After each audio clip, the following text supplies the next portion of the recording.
Tell us about the Shah. The Shah was a despot, of course, a dictator, but he still managed to convince almost the entire Western world that he was one of us, in inverted commas.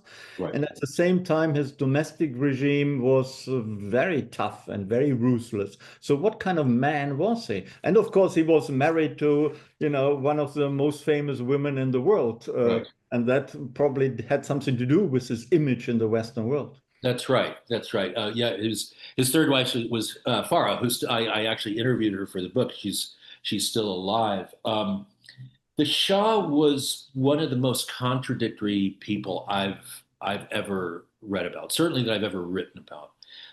Brilliant. I mean, I think even his enemies would agree that he was brilliant. Um, Horribly indecisive, horribly insecure, could never get enough affirmation, especially from the Americans. Always was worried that he was going to be betrayed, both by the Americans and by his own generals. Surrounded himself with sycophants, but also a weirdly soft man. You mentioned that he was repressive, and he was, but he was nothing on the scale of a Saddam Hussein or of the Assad father and son in Syria. At its peak, there were probably it's estimated there were about 4,000 political prisoners in Iran, out of a country with a population of 40 million. What the Shah tended to do, rather than murder his opposition, was buy them off. So a lot of the Ayatollahs, the religious, Iran was a very conservative country religiously. There are a lot of Ayatollahs, the senior clerics, who were opposed to the Shah's modernist tendencies, and they were sort of set up on sinecures by the state. There was this vast patronage system. Likewise with his moderate political opposition. If you came out against the Shah, you were likely they were going to build a big dam in your province. Only in the most extreme cases would people be executed. And then in the case of Ayatollah Khomeini, of course, tragically from the Shah's standpoint, he sent him into exile. And so Khomeini in exile proved to be more dangerous because now he could say whatever he wanted. And because he was not on the patronage system that existed in Iran, to his followers, he looked pure. He was uncorrupted. And that was one of the big secrets of Khomeini's support. So the Shah, one of his biographers described Shah as a rabbit pretending to be a lion. And I think that that's kind of a very apt description of him. When the revolution started, he was like frozen, and not just for days or weeks, but for months. It was like he couldn't decide what to do. And in his defense as a human being, what he said a number of times as the revolution was underway is that if the cost of saving my throne is machine gunning the youth of my country, I won't do it. And certainly Saddam Hussein would have done it. The Assads would have done it. A lot of dictators around the world would have done it. But the Shah yes, he was repressive. Yes, it was a police state, but it was nothing on the scale of some of his neighbors.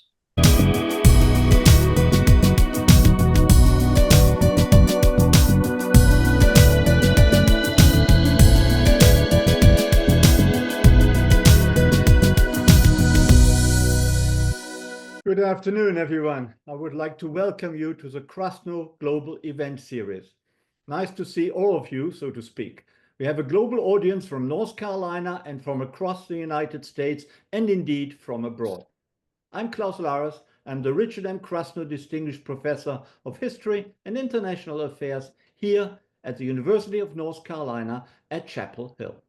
I've run the Krasno Global Affairs series since 2012, and our point is to bring some much needed sober thinking and analysis to global affairs. We want to avoid the overly emotional and vulgar debate which has become all too common today, even at the highest levels. We are non-partisan, of course. Today, our guest is Scott Anderson. Scott will be familiar to many of you, as he is a best-selling author and well-known journalist and war correspondent. Thank you, Scott, for joining us today. How are you doing? I'm very good. Thank you for having me, Klaus. Absolutely. It's a pleasure to have you here. Today, we will talk about Scott's latest book on the Iranian Revolution of 1979 and its legacy for global politics and for US foreign policy during the Cold War and well beyond up to our times. King of Kings, the Iranian Revolution, a story of hubris, delusion, and catastrophic miscalculation is the title of our event today. And it is also the title of Scott Anderson's latest book, just recently published by Doubleday, and he just has received the Kirkus Prize for this very good and very much best-selling book. I would like to encourage our audience to submit questions via the chat function of your Zoom screen. Our two Krasno assistants today, Emma and Lily, will select them and read them out to Scott and to all of us. After our initial conversation, Scott will be happy to answer your questions. Let me introduce Scott Anderson to you briefly.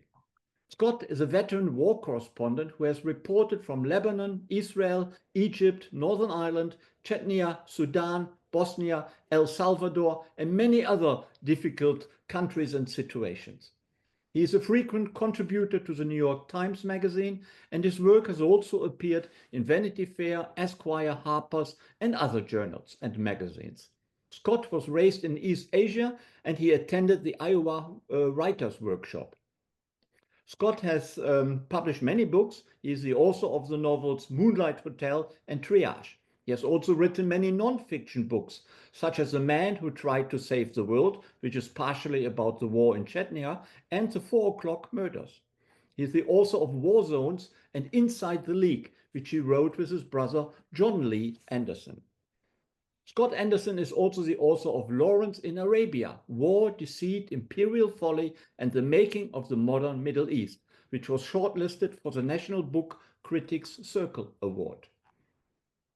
Scott Anderson's latest book, King of Kings, has been described as a masterful and gripping account. Anderson gives us a page-turning history lesson that is more relevant than ever.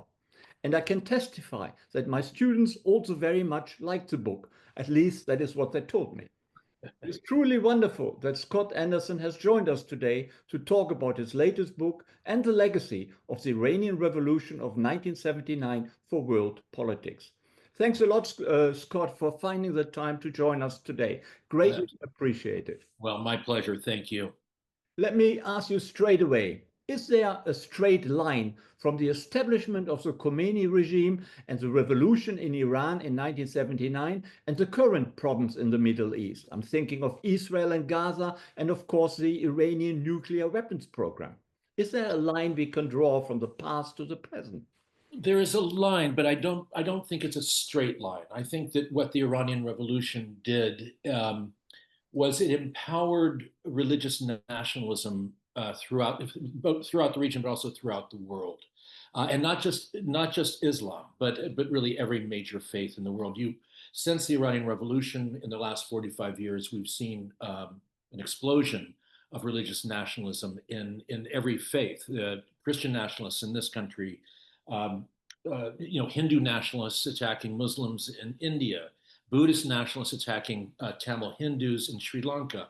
It seems to have really sort of unleashed. I don't know if it caused it, but it certainly helped turbocharge this movement that we're now seeing throughout the world. And certainly, as far as talking about the region, the Middle East region, as you mentioned, I've been covering wars for a very long time. I've spent a lot of time in the Middle East, and I see the effect of the Iranian Revolution in virtually everywhere I've been. Thank you very much. Isn't it depressing to be a war correspondent, to see all that misery and war zones? Yeah. Yes.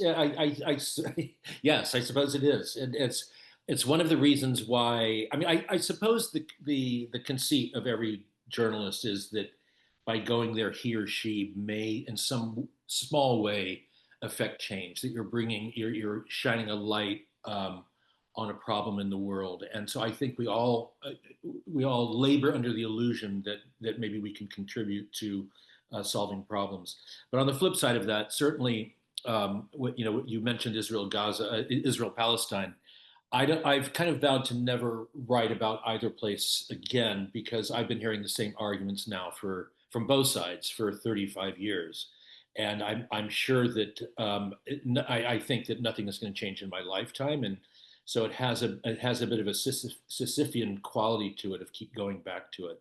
Um, yeah, so yes, the short answer to the question is at times it is quite depressing. Tell us about your new book, King of Kings.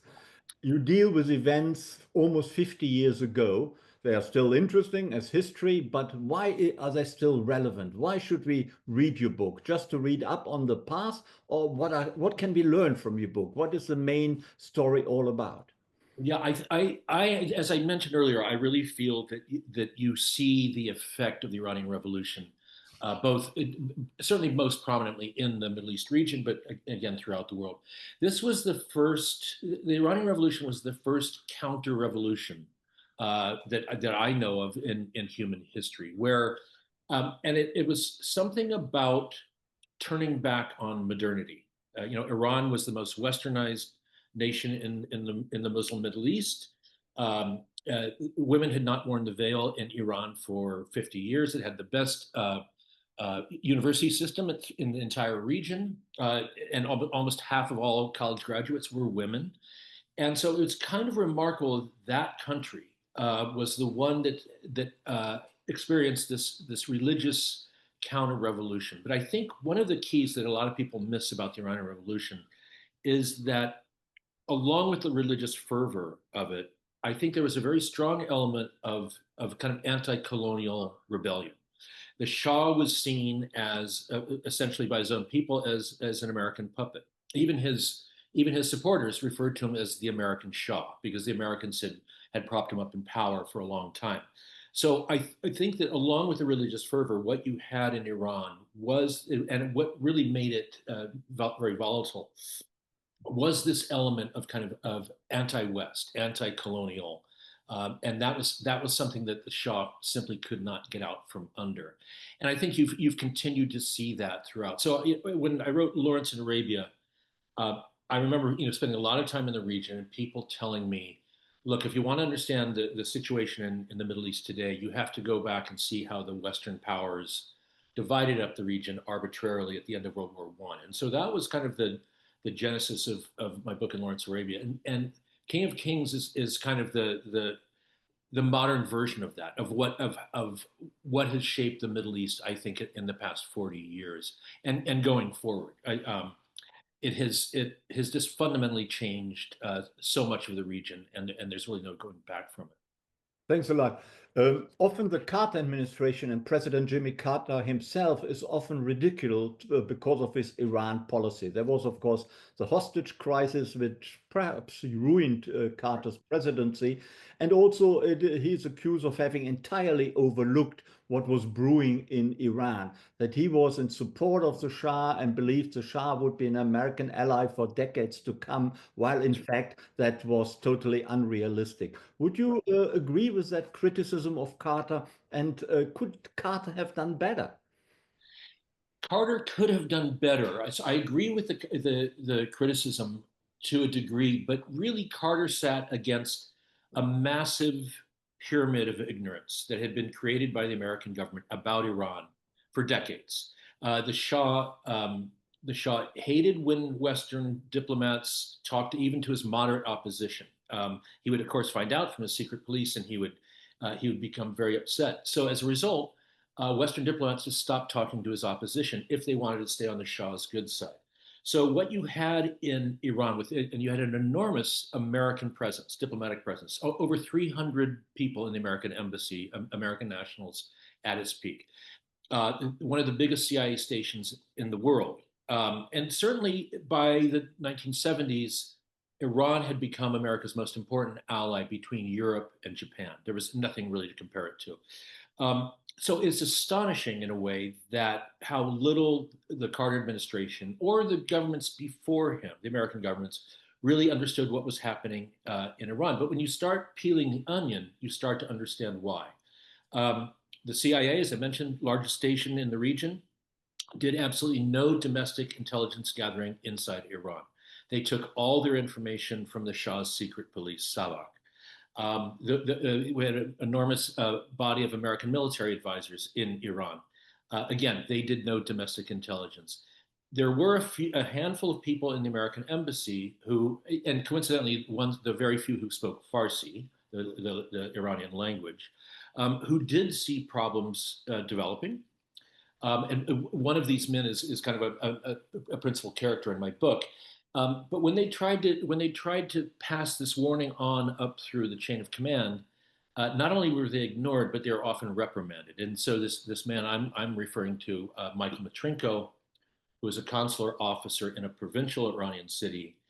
The more he tried to warn the administration, the more he was kind of blacklisted by his own embassy as a troublemaker and never listened to. So there was this hurtling forward of ignorance and kind of willful ignorance on the part of the American government. They did not want to see problems with one of their most important allies in the world, so they did not see problems. But the people employed by the CIA, for example, these are usually highly intelligent people. They're not stupid people. Why would they have relied on the Shah's own politicians and military officers for their information? Would they not have gone out or tried to go out into the population and tried to find out, alternative? Well, one would think, one would think so. I've reported from all over the world, and I've encountered a lot of CIA officers around the world. And I think a recurrent problem with the CIA, almost wherever I've been, is that they rarely leave the capital. And an added problem is often they don't speak the local language, so they rely on the local nationals to interpret stuff for them.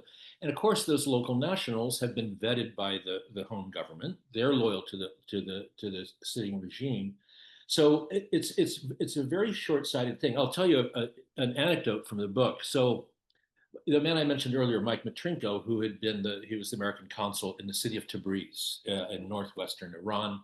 He'd been sent there. He'd been forced out of Tehran because he'd been a troublemaker. He arrives in Tabriz, and by coincidence, Tabriz is the ground zero of the Iranian Revolution, the first place to really explode in February of 1978. Matrinko is the only Western diplomat there.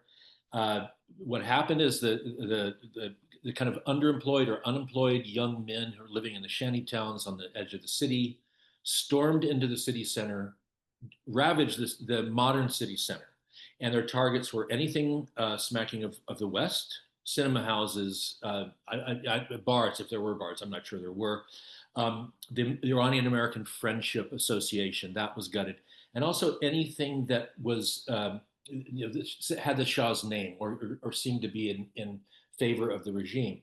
The devastation in Tabriz was so massive. Probably about 200 people were killed when the army finally restored order and shooting people. And there was a swath of destruction through Tabriz of about 10 kilometers across the middle of the city. The devastation was of such a scale that the state-controlled media couldn't suppress the story of what had happened in Tabriz. It was just normally they would have just hushed it up. This was too big, so it played on the headlines of every Iranian newspaper for days. It's lead story and television and radio. So after about 5 days after the Tabriz riots, Mike Matrinko's in Tabriz. He's working up reports to send to the embassy, and he gets a message that a CIA officer is coming up to Tabriz to meet with him. And Matrinko's attitude was, well, thank God, finally the CIA is responding to stuff that's happening in the country. And he thought that they'd done a terrible job in Iran. Finally, someone's coming to talk to me about it. So he picks up the CIA officer at the Tabriz airport, and they're driving into the city and talking. And Matrinko takes him into this devastated city center. And the CIA officer looks out and goes, "What the hell happened here?" He had no idea of what had happened in Tabriz, even though he was stationed in Tehran. What had happened in Tabriz had been the lead story on every Iranian newspaper for a week. Had no clue, and that was really rather symptomatic of the way the CIA operated in Iran. Stuff happened in Iran with the American embassy, with the CIA, that you just could not put in a novel. People would just say, "No, this is too silly. This is too absurd." Mm-hmm. Thank you. We had Edward Luce here the other day, who has just written a biography of Zbigniew Brzezinski. And he, on the whole, paints a fairly positive picture of Brzezinski, not, of course, in every aspect. But what is your view regarding Brzezinski and the revolution in Iran? Was Brzezinski like in cahoots with Carter, overlooking what was brewing up in Iran, or did he have a very different perspective? Um, Brzezinski's kind of his outlook on Iran is quite. I mean, it's very contradictory in a way. Brzezinski had a habit of looking at everything from the lens of the Cold War, and so when he saw the rebellion starting in Iran, he immediately suspected that the communists were behind it, and that kind of zero sum game mentality of the Cold War, where if we lose somewhere, it's automatically the Soviets gain, and Brzezinski was very much a part of that. He was quite wrong about that. The Communist Party in Iran had been crushed 30 years before, 25 years before. Was just an embryonic organization. But where I think Brzezinski was right is that he understood the danger the Shah was in, and he urged. The Shah was undergoing this whole reform process inside Iran, often at the behest of the Americans. And it was not working for the Shah. So he announced we're going to have free elections next summer. Rather than seeing that as a favorable sign from the Shah, the demonstrators saw that as a sign of weakness, that he was a man on the run. Brzezinski kind of figured this out. And so Brzezinski's attitude was, let's restore order in Iran first, and then let the reform process go forward. So he was a bit of a hardliner. It's perceived as a hardliner in that. The State Department, kind of the moderates within the Carter administration, were saying no, but the two have to be done simultaneously. You continue the reform process, but also sort of clamp down, restore law and order. And my personal feeling is that proved unworkable. And so what you had was the Shah oscillating from the so-called iron fist to then promising all sorts of reforms and concessions, and the combination of the two just made the Shah look weak and desperate.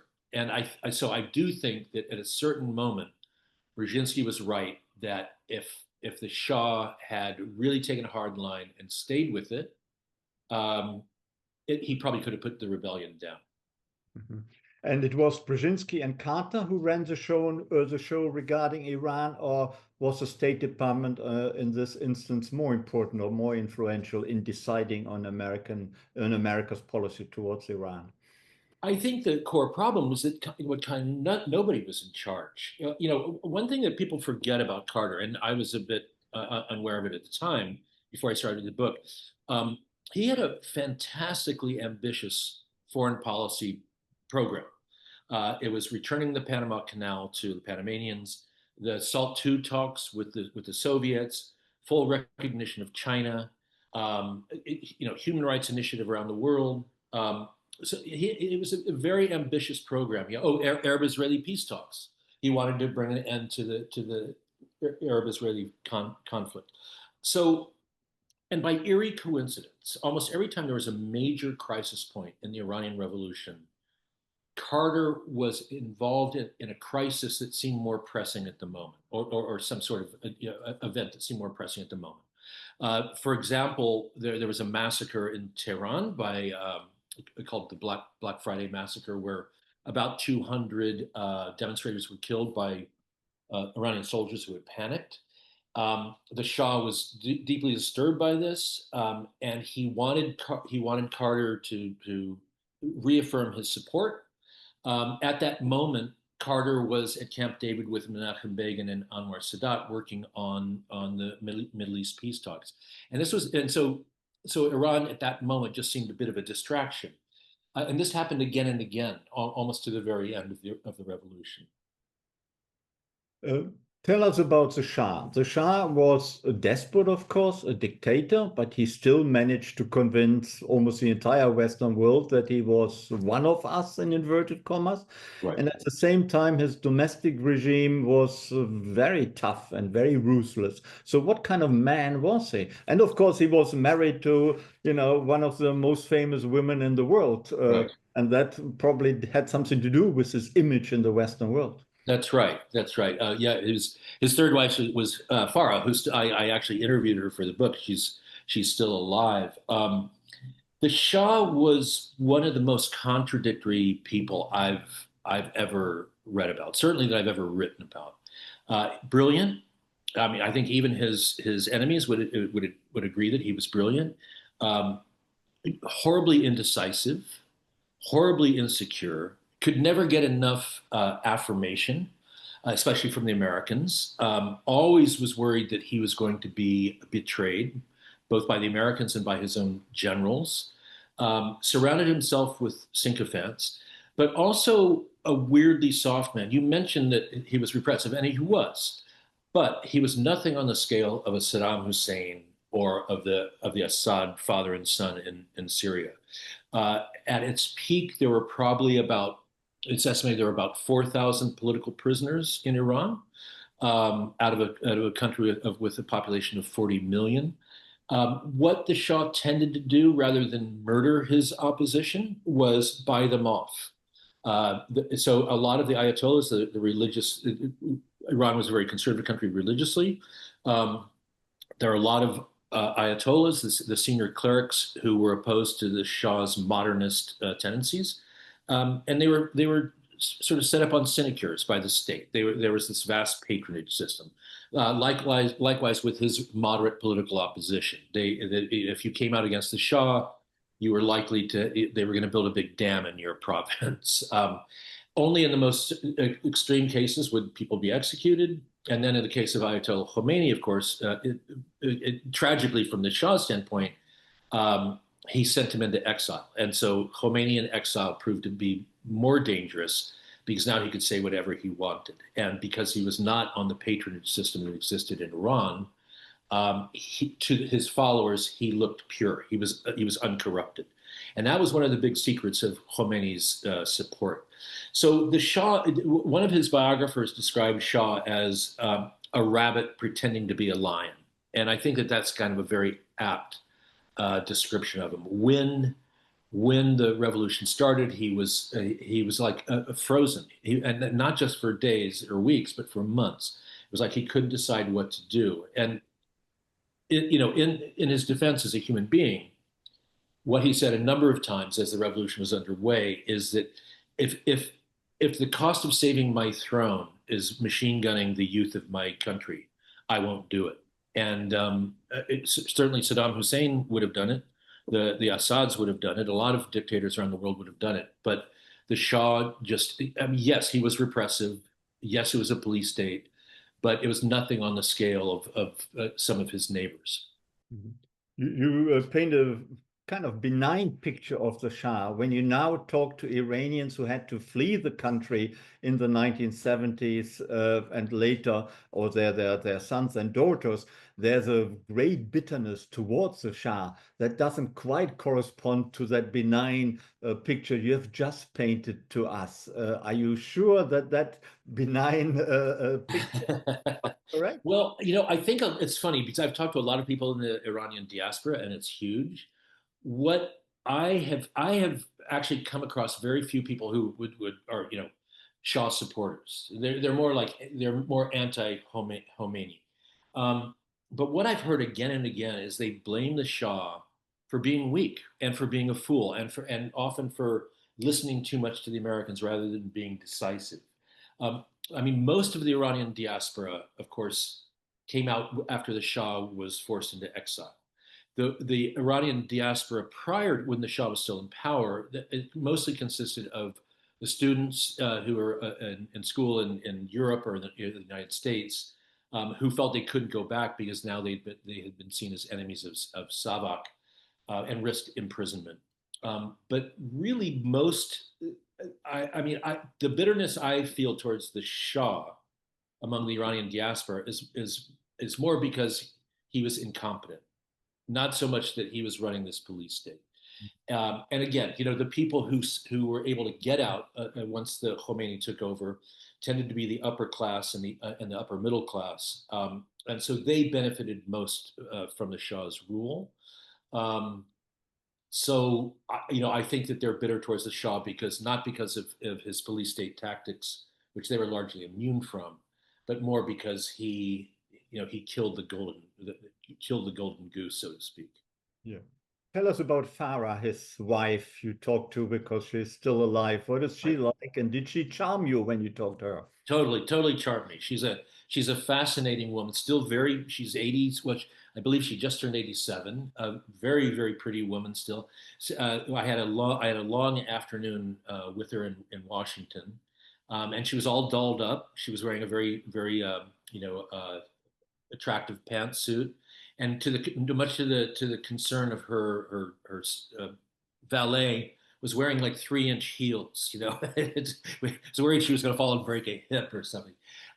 Very charming, very gracious, and she actually told me a story that it still is one of the most remarkable things I've ever heard in an interview.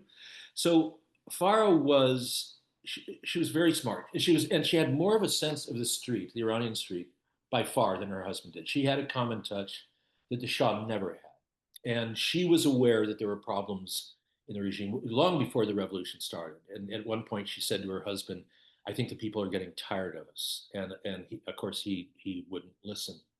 But she was very close to a man named Emir Abbas Hoveyda, who was the prime minister of Iran, kind of a figurehead position under the Shah. The Shah was the absolute ruler. But Hoveyda had been the Shah's prime minister for 13 years. And probably the one person in the Shah's inner circle who was not a crook. Hoveyda lived in a two-bedroom apartment. He drove himself to work every day. He was a man of letters. He had graduated from the Sorbonne. Um, when he retired from the government, his biggest ambition was to open a bookstore in Tehran. Very much a man of letters, and of course Farah was college educated. She had studied architecture in Paris, and so they had this great bonding over arts and literature, and they became very close over the time. About 2 months before the revolution succeeds, about 2 months before the Shah is forced into exile, things are looking desperate, and he starts throwing people overboard. He starts, feeding the mob, so to speak. And he has this meeting in early November of 1978 where he's deciding who to arrest and kind of feed to the opposition. And so he rounds up a bunch of kind of corrupt former generals and ministers, announces their arrest. And then the discussion is whether to arrest Hoveyda. And in this discussion, Farah was actually in the room. Of course, Hoveyda being in office for 13 years, he'd made a lot of enemies in the inner circle. So there was this move to arrest Hoveyda.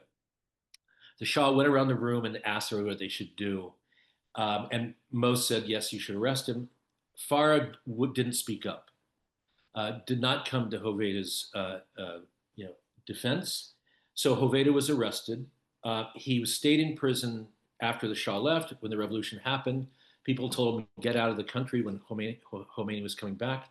Hoveyda refused to leave because he said, I've done nothing wrong. Why should I flee? So he ended up being executed by the Khomeini regime, one of the first of the old regime to be executed. So when I asked Farah about Hoveyda, she got very emotional. It was the closest I think she came in over several hours to almost crying. And I said, the other people that were arrested that day, they made sense, but why Hoveyda? And she got very emotional and she said, we did it to save ourselves. And I just found that the emotional honesty of that answer. I mean, I think very few people would even admit that to themselves, let alone to a journalist who was interviewing them. It just reminds me of the French Revolution or something. We did this horrible thing in order to try to save ourselves. So I was very impressed by Farah. The last thing I'll say about her is, this is a woman. Not only did she lose the throne and watch her husband die at the age of 60, she had 4 children. She's lost 2 of her children to suicide. So this is a woman who's had a lot of tragedy in her life. Thank you. Turning towards Khomeini, the other, of course, important person during that time and later. How could it happen that the clerical regime and Khomeini came to such influence and were able to influence the country. Now, with hindsight, we view the Khomeini regime as the beginning of the fundamentalist revolution all over the Middle East and beyond. That may not be quite correct because it may have started a little earlier, but tell us about how that happened, that fundamentalism came to have great influence, and someone like the Shah and what he stood for really didn't play a role at all anymore. Right. It was like washed away. I think what happened by the time, so you'd had this in the mid 1970s, the Shah had been instrumental in quadrupling oil prices. So Iran had this massive gold rush, oil rush. The state treasury quadrupled its coffers in 1 year. So this vast booming economy that got overheated and then collapsed. And so what had happened during that gold rush is you had millions of young men leaving the countryside that had now become impoverished because the country had so much money they were importing all the food, so agriculture had collapsed. Um, and the countryside had always been far more religious than the urban centers. So the millions of young men came into the city, working menial jobs, if they could find jobs, living in shanty towns. And then the economic bubble bursts. And so now you have these millions of young men, unemployed or underemployed, from a religious background, and the Iranian miracle is over. And those are the people who prove to be the backbone of Khomeini's support. But the thing that's by the time of the Iranian Revolution, the range of opposition against the Shah ranged all the way from westernized intellectuals, the political class in Tehran, some leftists, all the way to there had been a parliament and a kind of a rubber stamp parliament for decades. That became more powerful. And then also on the right, you had these ultra conservative people from the countryside. As things developed, I think that there was this kind of decision made, collective decision by the different parties of the opposition of, well, let's wait till we get rid of the Shah to figure out where we're going to go. The most important thing now is to stay unified. And because Khomeini had the masses, okay, well, he's in his late 70s. He's been in exile for 14 years. Surely he's not going to want to run the country. I think this was the kind of collective thinking on this. What also happened was around Khomeini, you had they called them the three viziers, these three westernized Iranians. They were Islamists, but westernized. You could call them moderate or centrist Islamists, certainly not arch conservatives like Khomeini. And they sort of attached themselves to Khomeini, brought him to Paris, where about 3 months before the revolution has success. And now all of a sudden, the media of the entire world is listening to Khomeini and lining up to do interviews. And what these men did was they sort of softened Khomeini's image to the Western world. What they figured out was, again, the obsession of the American government, the Carter administration, was if the Shah goes, are the communists going to take over? So as long as they could reassure the Americans that the Reds weren't waiting in the wings of Khomeini, then losing the Shah and having Khomeini come in would not be the worst thing. Because after all, Khomeini is a virulent anti-communist. And so at one point, Carter in an Oval Office meeting famously or infamously said, if Khomeini takes over, that's not the worst that can happen for us. I mean, little did he know. So there was this kind of collective banding around the figure of Khomeini. And so in the months just before the takeover, he was being compared to Gandhi, Gandhi being this sort of spiritual leader of the independence movement in India. But of course, he's not going to run the country politically. So I think that's what attached to Khomeini. And I think Khomeini was far more cunning and manipulative than anyone gave him credit for. When you read about Khomeini, what kind of personality did you get the impression he was and represented? Yeah, not much of a personality at all. I mean, I have to say, I went into this with the idea of I want to look at Khomeini fresh. I want to be as objective as possible. I want to, has he gotten a short shrift by the West because of the hostage crisis and because of what happened in Iran? Um, he's a very hard guy to warm up to. He was an absolutist from way back. He played both sides of the street with reformists, clerics, and then he would say something else to hardliners. When the revolution succeeded, there were three or four other ayatollahs, all more moderate than him, who were potential rivals. One by one, they died of heart attacks in that next year, or were otherwise sort of shamed into obscurity. Um, he was virulently anti-Semitic, and saw a lot of Iran's minority religious groups as heretics. Uh, Went after the Baha'is, which Baha'is being this kind of moderate, kind of a liberal, philosophical branch of Islam. Um, Crushed the Kurds, the ethnic minority in Western Iran. I mean, it really, and I don't think, and I'll give you the most concrete example of what kind of man Khomeini was. When he took over, his headquarters was a boys' school in South Tehran, and it was adjacent to a girls' school. But his headquarters was in these two schools. On the rooftop of the girls' school was where they, within 3 days of the revolution succeeded, they were starting to execute machine gunning people on the roof of figures from the former regime. Khomeini signed off on these executions, and he heard the executions taking place. They were taking place, 2 floors above him. So this, any idea that he was not, that somehow these things happened without his knowledge or approval are absolutely not true.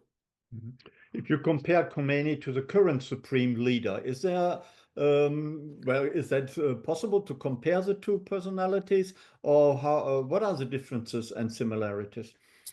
Well, big similarity their names, Khomeini and Khamenei. Khamenei, I think, is not as ruthless quite. I mean, there's more of a kind of a council of elders quality to the Iranian leadership now.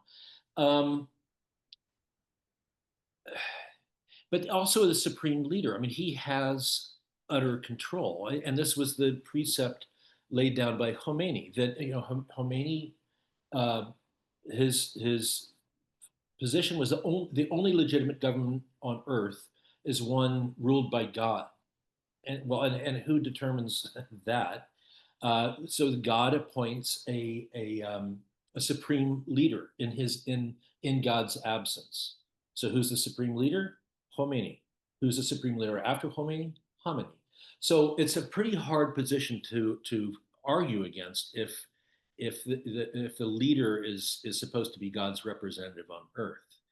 What this regime I think, has been quite adept at, though, is in knowing when to respond to the masses. Where Khomeini would have just machine gunned people or ordered mass arrests, that Khomeini and the people around him recognize at times that we have to do some reforms, we have to ease up. This is in conjunction with selective terror, right? So at the same time, during the women freedom movement protests, you would send the Basijis in on their motorcycles to kill two or three demonstrators and strike fear in everybody. But at the same time, you would ease up on the idea that women had to wear headscarves, everywhere on the streets. So it's this kind of carrot and stick approach to rule that is actually, I think, quite sophisticated for a police state. And so you have the idea of what's happening now is that people can say, well, okay, it's still repressive, but it's not as bad as it was 10 years ago. So maybe things will get better. And that in conjunction with people occasionally being murdered in the streets by the Basijis is enough to kind of keep this equilibrium going. So the regime has developed from Khomeini to Khamenei. You see positive signs of a more constructive, a slightly freer society, perhaps. Slightly freer. I would say slightly freer society. I would say a slightly freer society. And yeah, and one that, again, that doesn't is not completely impervious to popular opinion.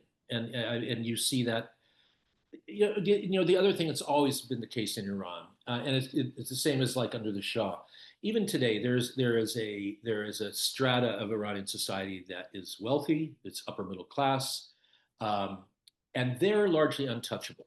They go about their lives. Of course, they have to do things in public. You have to wear a headscarf, and if you're in a religious town or whatever.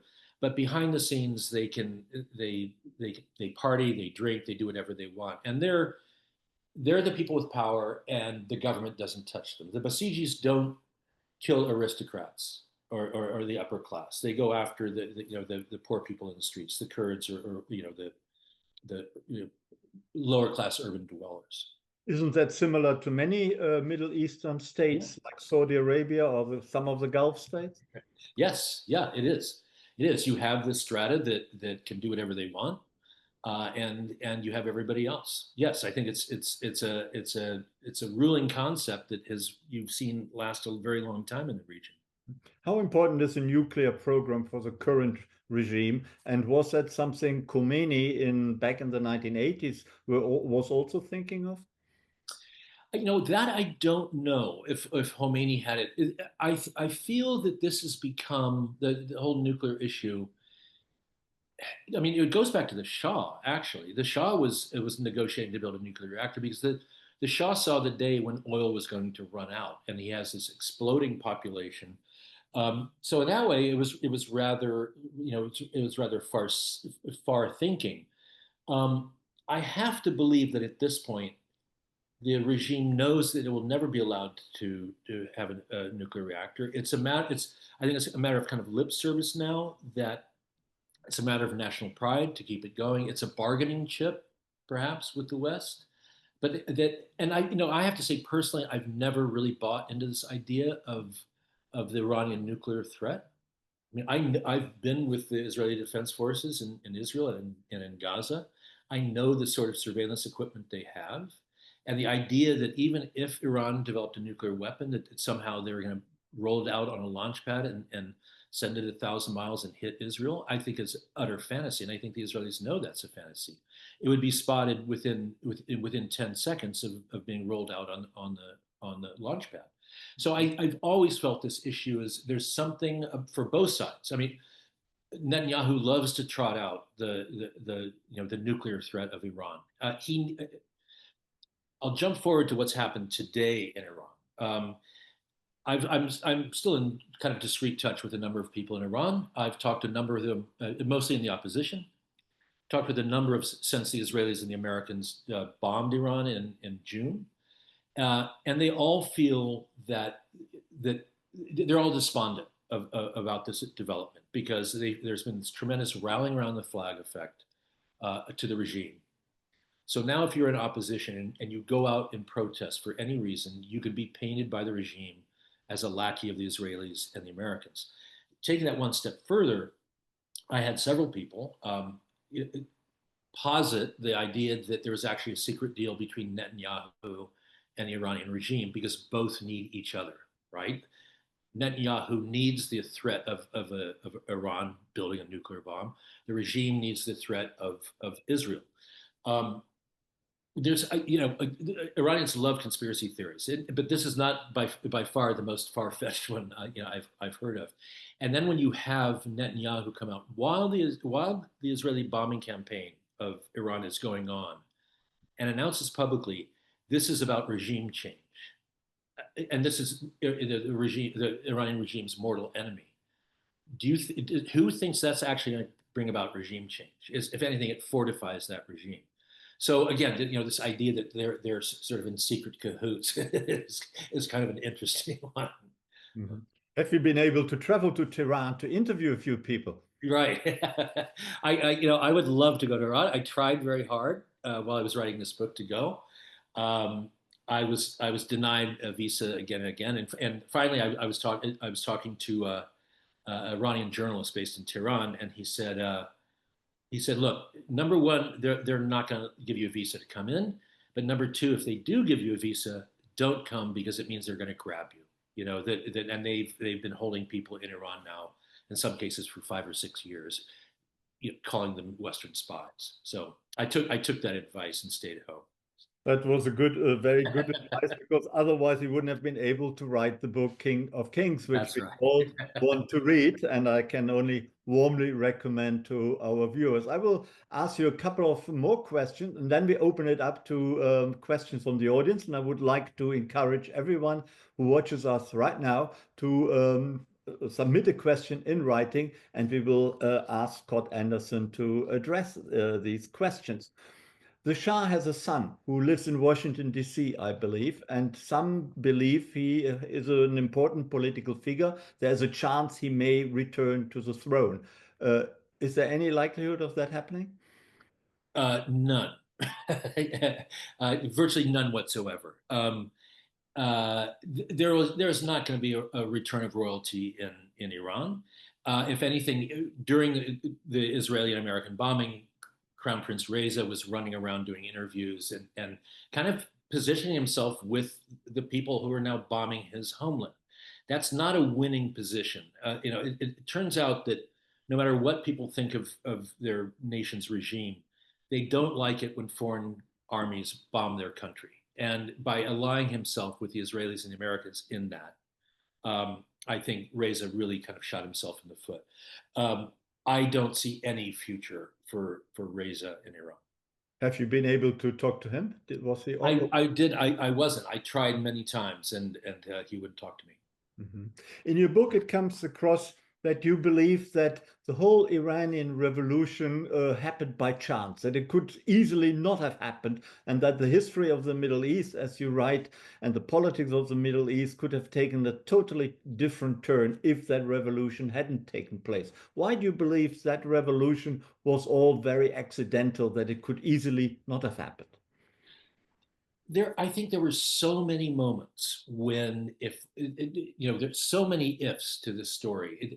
If Carter had been more engaged in what was happening in Iran, if the Shah had acted more forcefully and stayed on one course, it looked like in the summer of 1978, it looked like the whole situation was calming down. It looked like the Shah was out of trouble.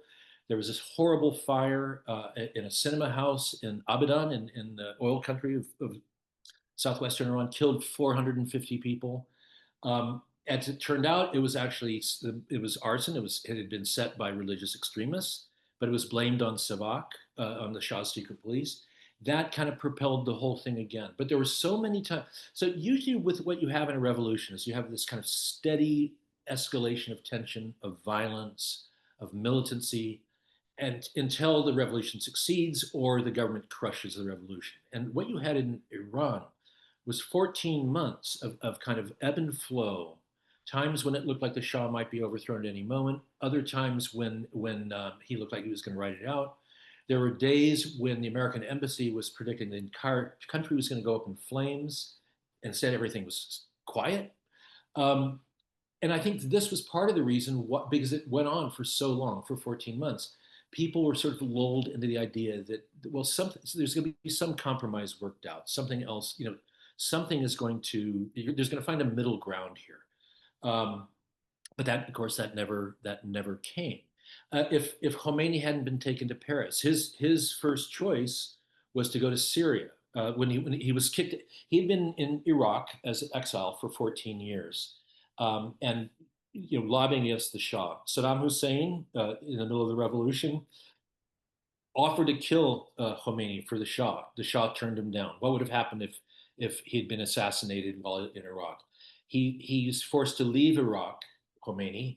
He wants to go to Syria, another hardcore Islamic country. In Syria, he would have just been in obscurity again.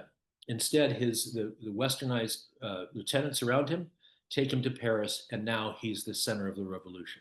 And this is only October. The revolution's been going on at this point for 9-10 months. So there was this kind of haphazard quality to so much of what happened, and maybe that's true in all history, in all revolutions, that things turn on these kind of strange coincidences, strange chance, and maybe I see it more because Iran was so recent. Maybe there were other moments like that in the French and the American revolutions too. Mhm. Thank you. The United States accepted a very sick a very sick Shah to come to the United States for treatment, and that then antagonized the new regime in Iran and led to the deep problems which we still see between the United States and Iran. That's right. Why did Washington accept the Shah? Why did they not send him to Europe, send him to one of the American bases all over the Yeah. world, rather than to the American homeland? This again is such a bizarre series of well, coincidences, happenstances. So the Shah goes into exile in January of 1979. Um, the revolution happens 3 weeks later in early February 79. Khomeini and his people sort of come to power. The Shah is desperate to come to America. And at first, he's promised to come to America. One thing that people have forgotten, or most people have forgotten, is that on February 14th, 3 days after the revolution had succeeded, um, armed gunmen took over the American embassy in Tehran and took the American embassy workers hostage. It's not the famous hostage crisis people know about. They were held for about 6, 7 hours. They were finally released. So this was the backdrop of the Carter administration's decision to not let the Shah into the United States. He was wandering. He went to Egypt. He went to Morocco, Panama, Bahamas, and all the while he keeps putting out feelers to can I come to America? Can I come to America? And every time he does it, the Carter administration contacts the American ambassador in Tehran, says, "Oh, is it safe to let him in now?" The ambassador says, "If you let the Shah into the United States, we will come out of here in boxes, meaning in coffins." So they keep turning him down. All of a sudden, in October, early October of 1979, um, the Shah becomes deathly ill. Uh, um, at first, it's diagnosed as hepatitis. In fact, the Shah has been sick with leukemia for 4 years prior. He's been secretly being treated by a team of French doctors. Again, one of the things that Americans know nothing about. And I found that so hard to believe that the Americans didn't know the Shah was ill, but everything I've been able to find states that's the case. And the So all French this, wouldn't have told them, no? no, no. And supposedly the French government didn't know either. Just these three French doctors knew. That part I have a much harder time believing that the French government didn't know. So all of a sudden, the Shah is deathly ill. An American doctor, prominent American surgeon, goes down to see him in Mexico and says he has to be operated on to save him. He has to be operated on right away, and he needs to be operated on in an American hospital. Turns out that that was not true. He could have been treated. He could have been treated in a good hospital in Mexico. Again, anywhere, And I think the Carter administration was thinking, well, let's send him to Europe. But it was this time was of the essence. Supposedly, he only had a few hours to be operated on. So there's this huge debate of what to do with the Shah. And again, this famous moment that not many people know about. Carter has a meeting on October 23rd. In the Oval Office with Brzezinski, with all his top advisors, and he goes around the room and says, "Should we let the Shah into the United States for medical treatment?" And everybody says, "Yes, you have to let him in. It's a matter of national honor. He was an important ally of us. We can't just abandon him." And Carter says, "What are you people going to tell me when they attack our embassy in Tehran and take our people hostage?" And according to Mondale, who was in the room, Vice President Mondale, there was silence in the room, and Carter goes, "Yeah, I thought that's what you'd say." So he lets him in.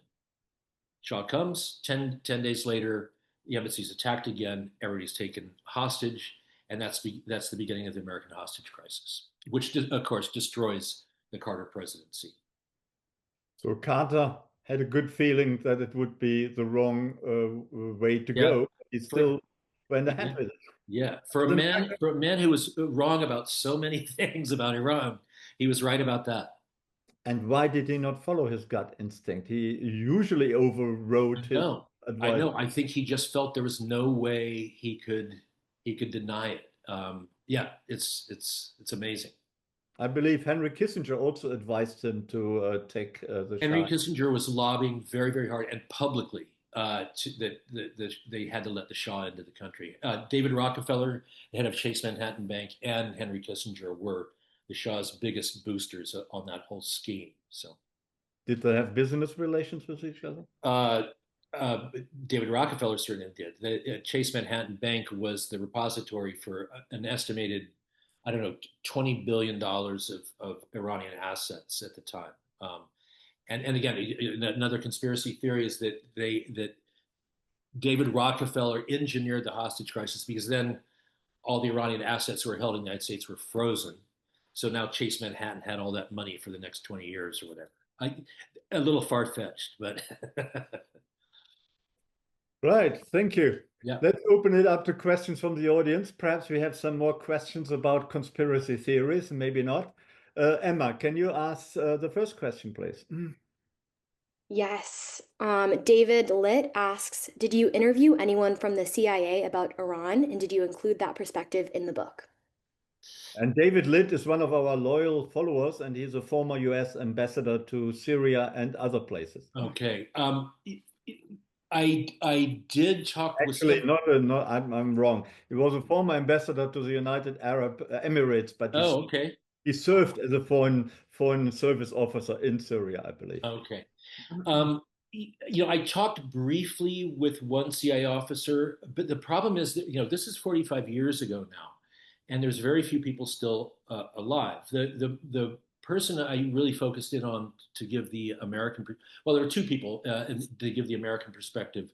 One was this man I mentioned earlier, Michael Matrinko, who was a junior foreign service. He first went to Iran as a Peace Corps volunteer, and then ended up being a junior foreign service officer in Iran. And so what the CIA was doing by charter in Iran, it wasn't just willful ignorance on the CIA's. Well, it was what they decided to do. All they were doing in Iran was spying, doing surveillance of the southern Soviet Union. So there are two huge CIA listening posts right up on the Soviet border in both western and central Iran. That was the main focus of the CIA station in Iran. And because of the Shah's opposition, his virulent opposition to whenever somebody talked to even his moderate opposition, the CIA just didn't do it at all. And that was under directive of, that goes back to, well, they did it under Kennedy. It stopped under, they were doing some surveillance under Kennedy, but after Johnson came in, that was the end of it. The other American that I really spent a lot of time focusing on was Gary Sick, who was the National Security Council advisor on Iran. And again, at this point, the last person in the inner circle of the Carter administration, not a policymaking position, but he was in the Oval Office when decisions were made about Iran. I spent a lot of time with him. Thank you. And Lily, do we have another question?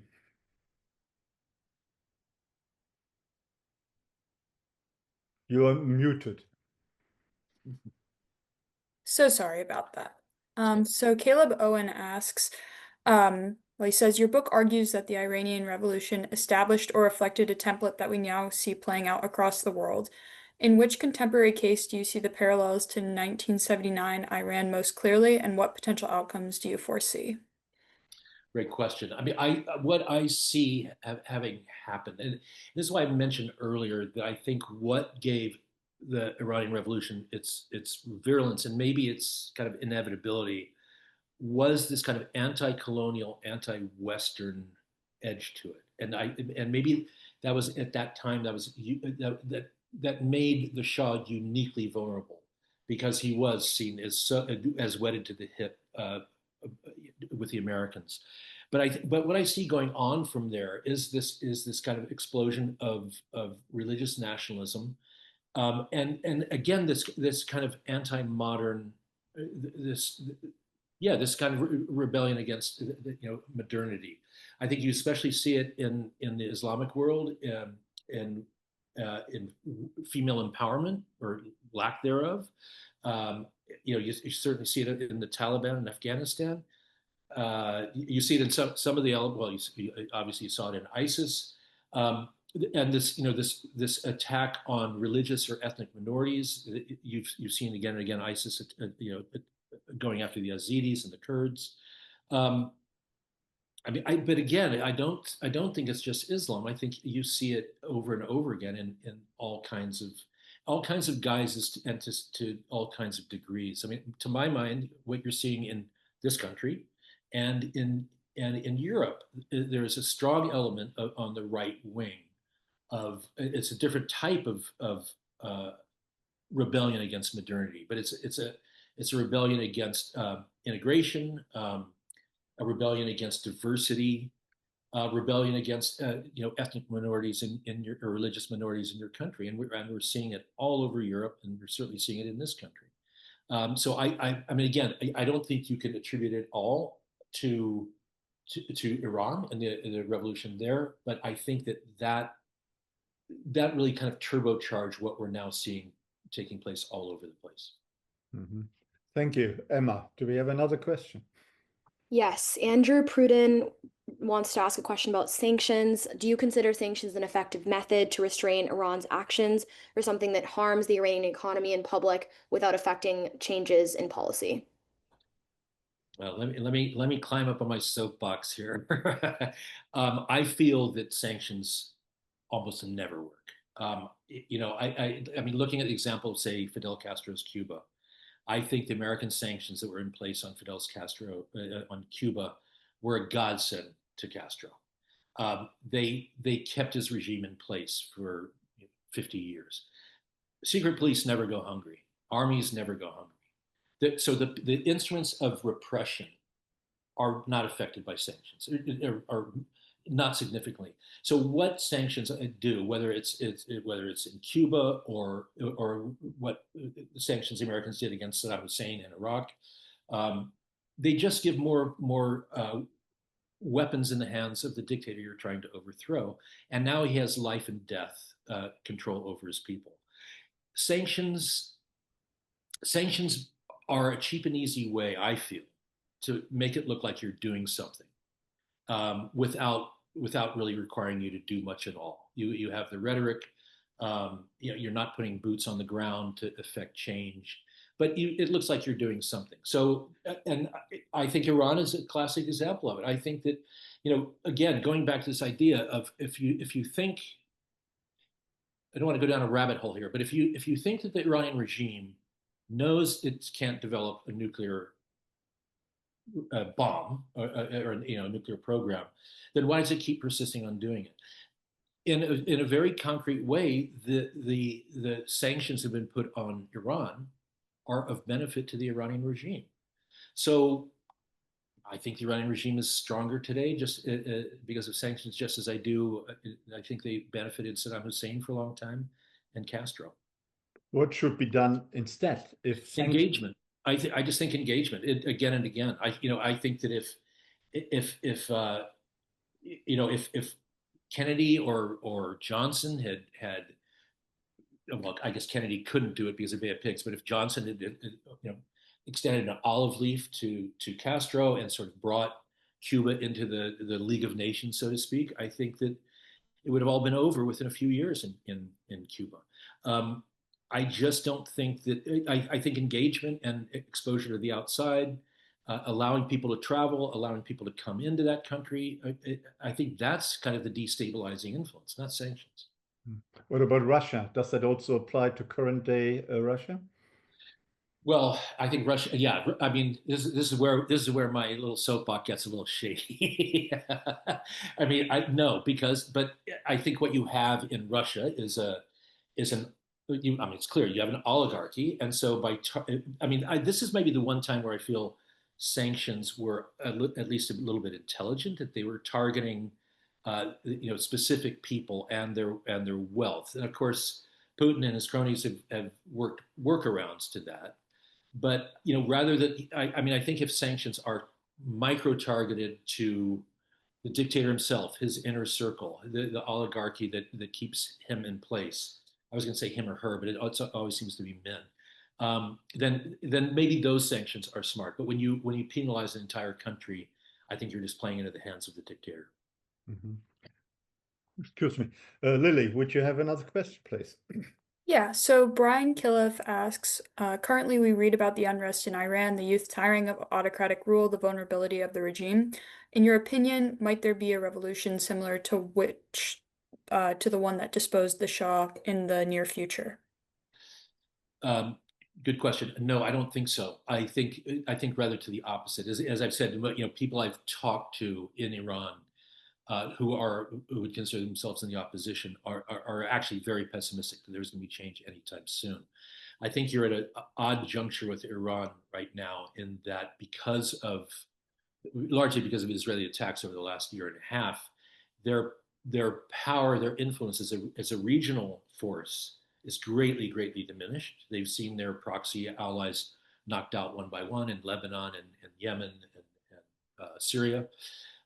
So they're weakened regionally, but I think internally they're probably stronger than they've been in a long time.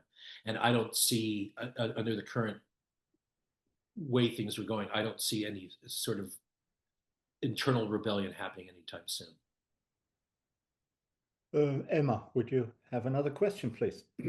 Yes, Richard Beaver asks, what's your perspective on communications technology, cell phones, internet access, social media, and its impact on both the internal stability of Iran as well as its influence on Iran's relationship with the West?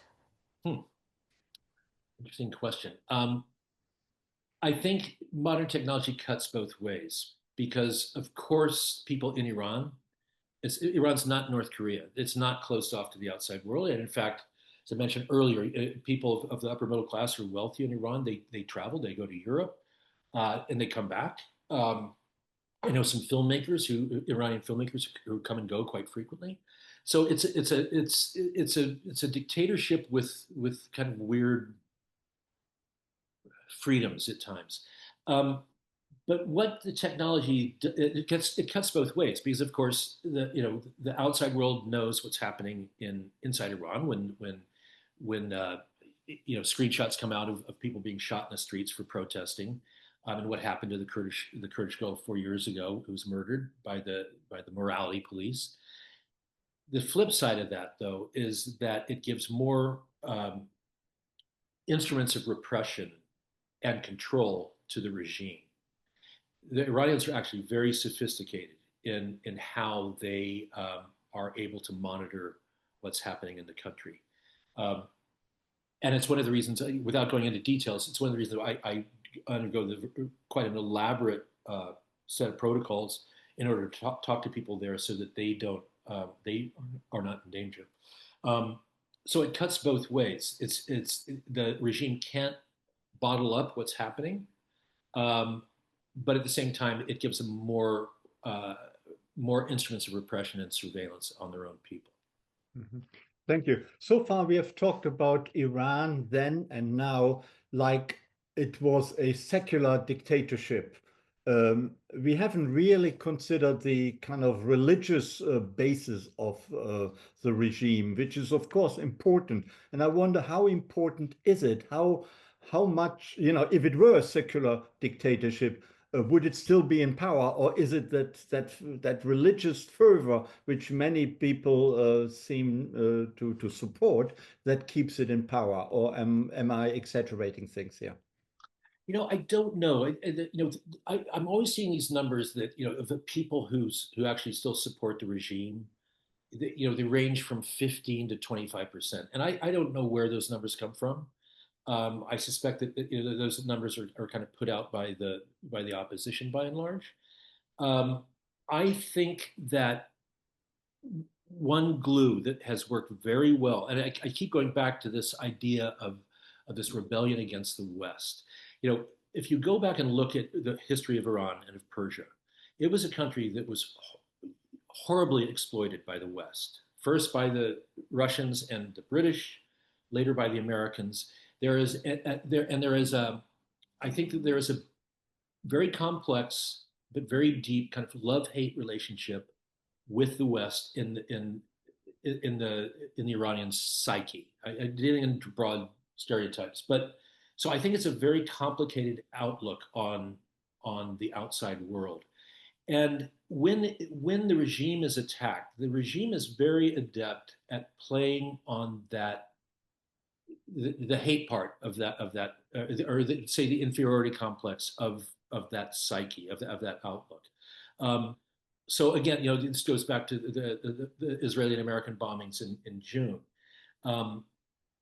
I think probably especially in a place like Iran, given its legacy, given its history, that all Iranians know, even prior to the Shah, they know how, it was a vassal state of the British and the Russian empires for generations.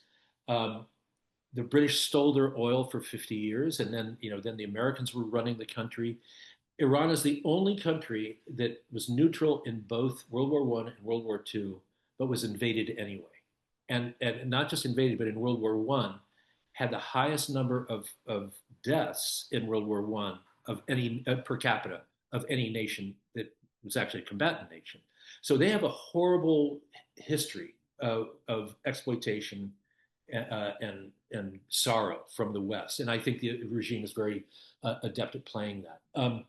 I think that's more important than religion at this point. I think there's this fusing, and that's what made the Iranian Revolution so virulent. It's this fusing of religion, and Shia Islam is a extremely orthodox, charismatic religion where you recognize saints, you rally to strong living leaders, ayatollahs like Khomeini, and then joined to this knowledge of how you've been exploited in the past by the West.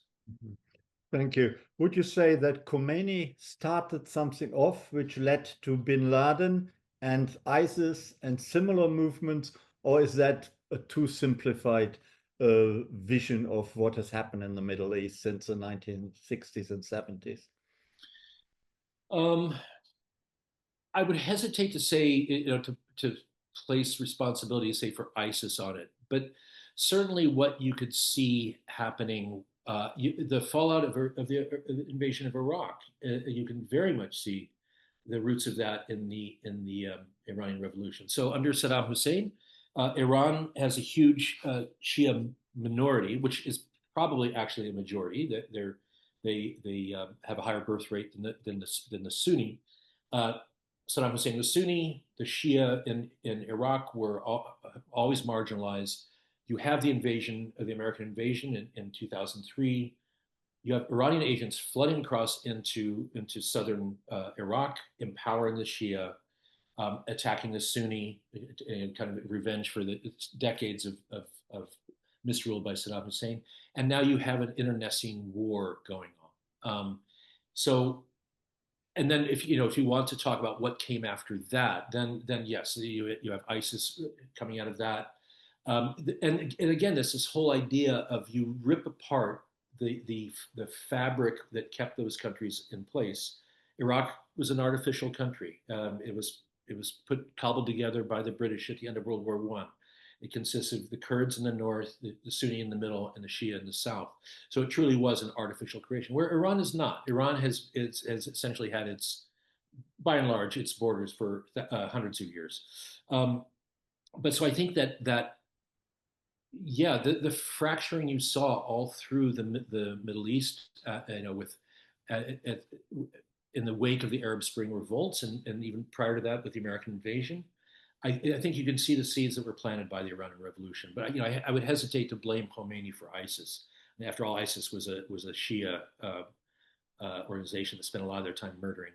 I'm sorry, a Sunni rebel group that spent a lot of their time killing Shia. So. Mm-hmm. Emma, do we have another question, please? Yes, Brian asks, if religious nationalism, anti-colonialism, anti-West, anti-woke ideas are weaponizing reactionary governments, what should Western countries do to counteract these forces? I'm sorry, would you mind repeating it, Emma? Absolutely. So the question, if religious nationalism, anti-colonialism, anti-West ideas are, oh shoot, it went away, are weaponizing creating reactionary governments, movements, what should the West do to counteract this?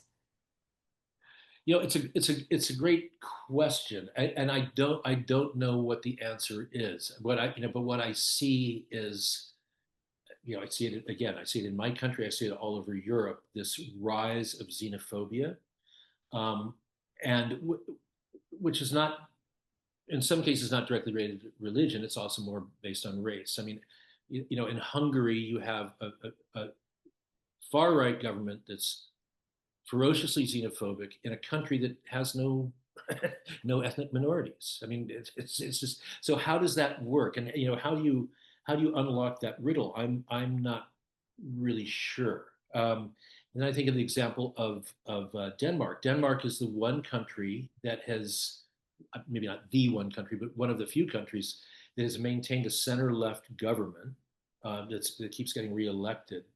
It still maintains all of the liberal ideas of, say, the European center left, except for immigration. On immigration, they are center right, and they're quite hard line.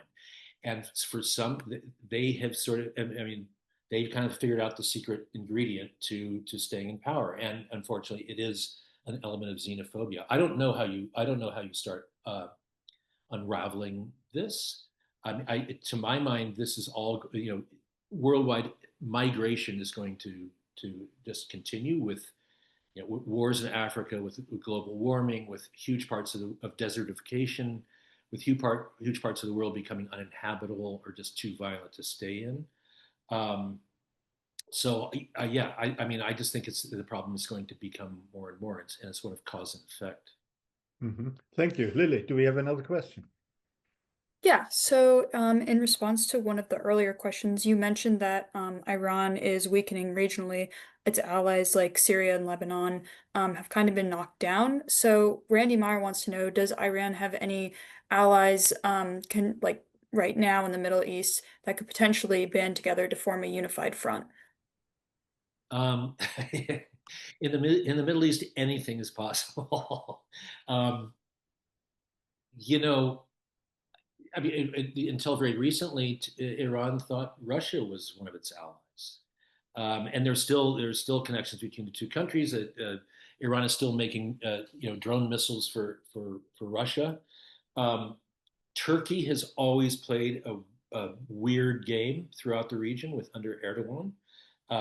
At one time, he was, Turkey has its own sort of Kurdish problem, so to speak. At one time, they were the Turks, who were kind of supposed to be a secular government, had a kind of a secret alliance on the southeastern border with ISIS. Is it possible that Erdogan and Turkey would form some alliance with the regime in Tehran? Yes, just as it's just as likely he would do it with the Israelis. Things are always very fluid in the region, and I don't see it happening. And one big reason why I don't see it happening is because of the Sunni Shia schism. Iran is the only Shia ruled country in the Middle East. Everything else is Sunni. To the degree religion is important, in some cases it's not that much. So yeah, I mean, I suppose anything is possible. And nothing would really surprise me anymore about the region. That is a very sitting on the fence Yeah, yeah, thing across the world, right? That actually applies to the United States these days. Well, yes, it does. Yeah. Emma, do we have another question? Yes, kind of changing subjects a little. Dean Peterson notes that under the Iranian regime, literacy rates have increased substantially. What is the long-term impact of this to Iran? Yeah, it's I mean, again, this is the interesting thing about Iran. It is not North Korea. It is a sophisticated and somewhat plugged in nation, in the League of Nations. Is that going to be ultimately a destabilizing effect on the regime? I would have thought in 1981 it would have been a destabilizing effect on the regime that you had, 15 million women who are now being like cast back into the 14th century. Again, I think sort of like anything is possible. And again, I think that the more the more there's kind of cross pollination of Iran with its neighbors and with the West, I think the more destabilizing that's going to be for the regime. It's remarkable, and that how the regime has been able to hold on for 45 years. And again, I just go back to this. I think the secret ingredient in that is this very complicated love-hate relationship they have with the West, and that the regime knows when and how to play that card when they need to for their own survival. Thank you. We have a few minutes left and maybe 2 or 3 questions before we have to let you go. But this has been a most interesting and fascinating conversation. And once again, I can only warmly recommend your book, King of Kings. And it is a bestseller already. But after our session tonight, you will become a very rich man. Lily, do you have another question? Yes. So David Litt asks, does the book address the Shah's adversarial relationship with Mohammad Mossadegh in the 1940s and 1950s? And how does that figure into your narrative? Good question. Yes, it does. It does figure in my narrative, because this was really so. And it's again, everything about Iran is so complicated. But so basically, what happened was in the early 50s, there was a prime minister, Mohammad Mossadegh, who um, was wanted to nationalize, basically wanted to take the Iranian oil back from the British, who had had this stranglehold on it since 1907. Um, Wanted to nationalize the oil. The Shah was in power. There was an ongoing power struggle between the Shah and Mossadegh. And the British, so finally Mossadegh did nationalize and kind of kick the British out from the oil fields. And so the British conspired to stage a coup to get rid of Mossadegh and to restore the Shah to all his powers that Mossadegh had been steadily usurping. Um, the British wanted to hide their hand in the coup, so they first went to the Americans in the last days of the Truman administration in 1952 to say, hey, will you carry this out for us? And the Truman administration said no. But then just a few months later, Eisenhower took over, and he had a Secretary of State, David Blacking. John Foster Dulles. John Foster Dulles. I was thinking David Foster Wallace, the writer. John Foster Dulles, who was like, yeah, we'll do it. So the Americans took ownership of the coup plans, and it succeeded. But it kind of succeeded in spite of the Shah. The Shah kept hemming and hawing whether he was going to approve of the coup. And on the very eve of when it was supposed to happen, he backed out again. The CIA officer in charge of the coup actually snuck into the royal palace. He hid in a footwell of a car under a blanket, got into the royal palace, confronted the Shah, and said, look, it's too late. This coup is going ahead with you or without you. So you choose, but it's happening. And so what the Shah chose to do is that night, he was a pilot, an avid pilot. He flew out on his private plane with his second wife at the time and flew to a palace out of Tehran up on the Caspian Sea. And as the coup got underway, it looked like it was going to fail. It looked like Mossadegh's forces were going to win out. So the Shah then flew on to Rome. And 3 days later, when the coup finally succeeded, the Shah was having breakfast at the Excelsior Hotel in Rome. And he came back to Iran rather shamefaced 2 or 3 days later to regain the throne and power. So the 1953 coup did several things all simultaneously. It made the Americans invested in Iran in a way they had never been before. It also made them very skeptical of the Shah. I mean, who leaves their own country in the middle of a coup? So now they saw the Shah as this kind of weak figure, and at the same time, all Iranian people knew what had happened. They knew that the CIA had helped put the Shah back in power. So from that time on, the Shah was known as the American Shah. Even the Shah's supporters called him the American Shah. So he was wedded at the hip to the Americans. As time goes on, the Shah looks like he's tougher, he's stronger. Oil becomes an issue. The Shah is building this massive military in the region. The Americans anoint him as their regional policeman. So over time, the Americans become closer and closer to the Shah. They forget that he has feet of clay. They forget he was the guy who got on a plane and went to Rome in the midst of a coup to his benefit. and they kind of buy into this idea of him being, a man of steel. So it had a bunch of contradictory things all happen at once. Thank you. We have only 2 questions left and a few minutes left, and then we really need to let you go. One interesting question of a human dimension is, of course, why did the Shah's children, 2 of them, commit suicide? I can only kind of hypothesize. They were all under death sentences by the Khomeini regime, as was Farah. They had all been sentenced to death in absentia. I don't know about the littlest kids had been, but they lived in constant fear for their lives. And in fact, Khomeini's death squads over the next 10 years after the revolution, they murdered a bunch of people throughout Europe who had been Shah loyalists, who were kind of maybe conspiring to try to organize a counter-revolution. So they lived in tight security and with the idea that at any moment they could be targeted for murder. I have to believe that has a profound effect on people. The youngest girl, Layla, was a model. She was the whole family is extraordinarily good looking, and she became anorexic and kind of became addicted to drugs, and she died and she was the first to die, and she died in Paris from an overdose, barbiturate overdose. And then a few years later, Reza Ali, the youngest son, who had been very close to Layla, and shot himself in Washington. Very sad indeed. A final question for Lily, please. Yeah, so this is kind of a very broad question, but this person has submitted a question saying, "You've witnessed countless wars. How do we do better?" ? Wow. Great question. I think that I'll answer this as an American. I think Americans need to not involve themselves militarily in other countries unless they're willing to stick around for the long term.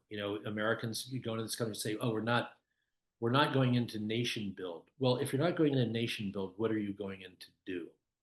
I think that's the only reason you should be going in. Okay, I mean, Saddam Hussein was a psychopath and a murderer. He deserved to be overthrown. But Americans went about it in such just a completely hackneyed way, in a way that just designed for failure, without any concern of without any knowledge, again, of what held that country together. And famously, Vice President Cheney at the time said, they're when we roll into Baghdad, they're going to be throwing roses at our soldiers. It's going to be Paris 1944 all over again. That just doesn't happen. And so, my feeling is if you're going to go to war in another country, you should be doing it for the right reasons, and the right reason should be to try to make that country not necessarily an American vassal state, but a better place for the people. There are a lot of really nasty heads of state out there.